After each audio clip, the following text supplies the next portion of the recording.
Hey, what's going on, guys? Welcome to a Final Fantasy Wave X video, and I'm gonna start off with a "I told you so."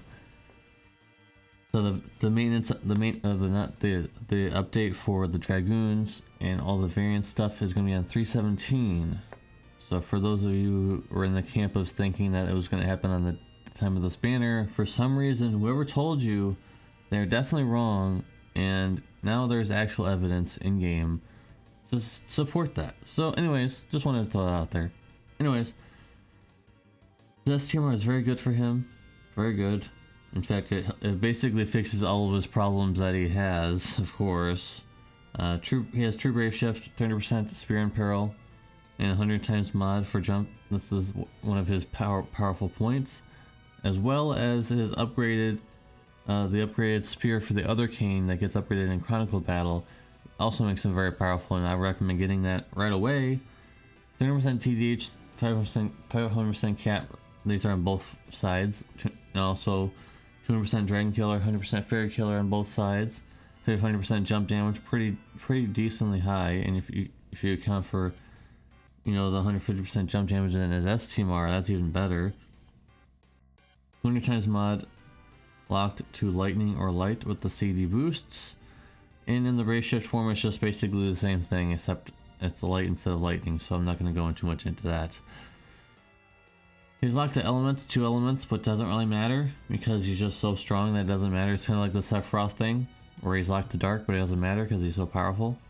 One use Grandis, so you kind of gotta get the job done pretty quickly, because after those mod boosts go away, he's not as powerful.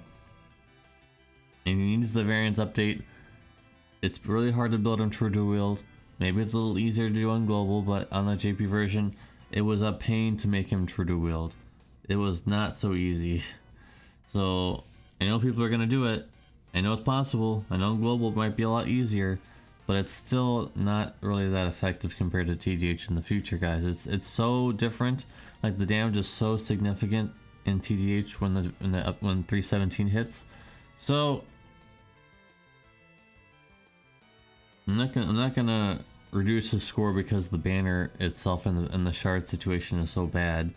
Of course, they would put bundles out for shards, which will pay up for shards, guys, pay up.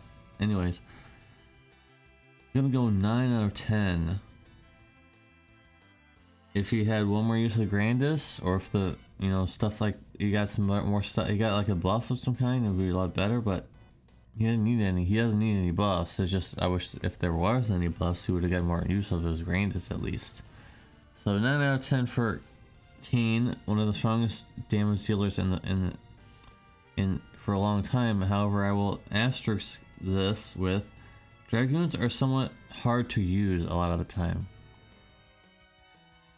They're very awkward to use in trials, and they're not as awkward to use in Dark Visions because you can set them up properly. So, and in Clash of Wills, kind of awkward to use as well. It's just like, it's hard to explain unless you've done them. If you've done Clash of Wills, if you've done, you know, normal trials and things, you'll understand, oh wow, Dragons are a little awkward. So in Dark Visions, of course, he's the king. He's the king of Dark Visions pretty much. But outside of Dark Visions, I mean, Clash of Wills, maybe if you set yourself up properly, but it's just so awkward because you need to be doing things all the time, and if someone's not doing something that turn, it's like you'd rather bring someone else who's going to be doing something like morale or buffs or something, and all he's doing is jumping in the air. That's his contribution, and of course he's going to be doing damage later, but for the time being in Clash of Wills, if he's not doing anything for 2 turns, what's the point? So that's my problem with him in Clash of Wills. Anyways, yeah, 9 out of 10, and of course, I think everybody forgot, maybe, there's another unit in the banner, Summon Iridia, whose STMR is very similar to Lena's, but for Iridia's only, there's some magic in there. So, for both sides, unlockable quadcast, 200% magic TDH, 7% cap, 100%, 150% Reaper, and 200% Fairy Killer is only relevant for her Tornado in the Blizzard stuff.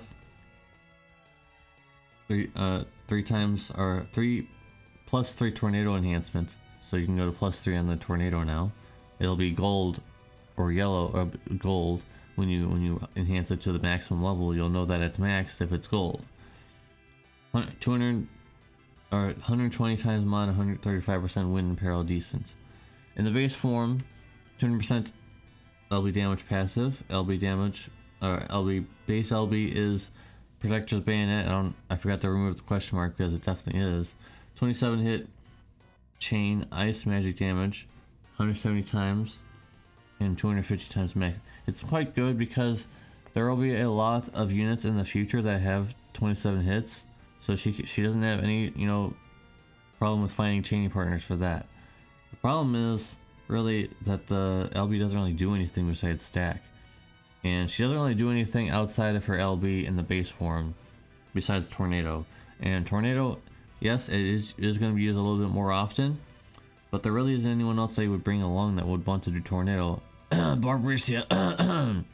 So anyways, with that being said, let's go to the Brave Shift form.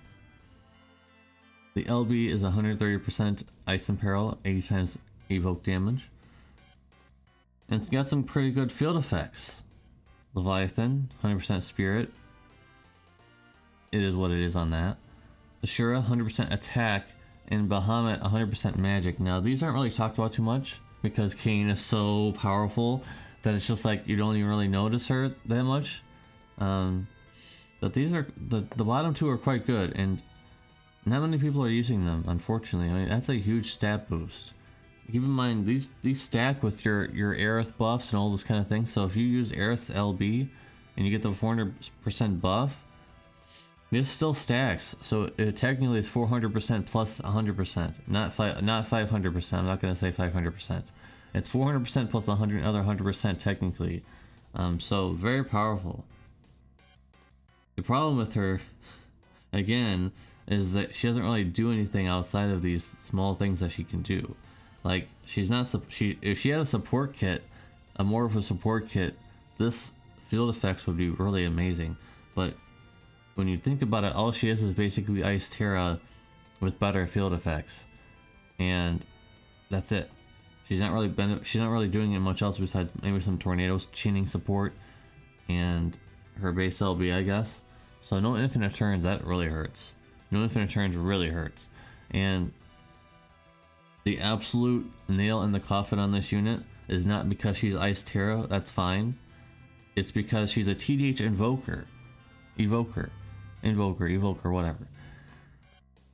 She's not going to be benefiting from the Magic Variants update at all, because she is an Evoker, and they don't benefit from the Magic Variants update. Only mages benefit from that. So, and hybrids too, hybrids as well. But Evokers do not. Currently, as of this video, they might change this in the future, but they do not benefit from the TDH Magic update change. So, her being TDH is pointless. And it's actually very hard to build her TDH, even though she has TDH. It's so awkward because all her other stats are going to start lacking. The evokes magic stats and stuff like that. It's very hard to build. In fact, I think one of her best in slot is Luna Frey's STMR, because it has some evoke magic on it, or whatever it has on it. It was best in slot for me on the JB version when I built her. So I'm gonna go ahead and give her a 7.5. The only thing that's saving her from being lower is the field effects. They're very good. Ashura and Bahamut, 100% attack and magic, very strong. But other than that, it's just nothing really that interesting, and that's the reason why no one really talks about her or even looks at her, other than people who love this unit and gonna pull for her regardless. Those people are not who I'm talking about. I'm talking about the people who are casual and looking at this banner and saying, wow, Kain, everybody's talking about Kain, and then blocking out the other one of unit and the memory. So 7.5 for Rydia doesn't mean she's bad. 7.5 is not the worst score of all time. At least she's not like 6 or lower, right? So with that being said, thank you guys very much for watching. Appreciate you. And that's it. So see you in the next video. Peace.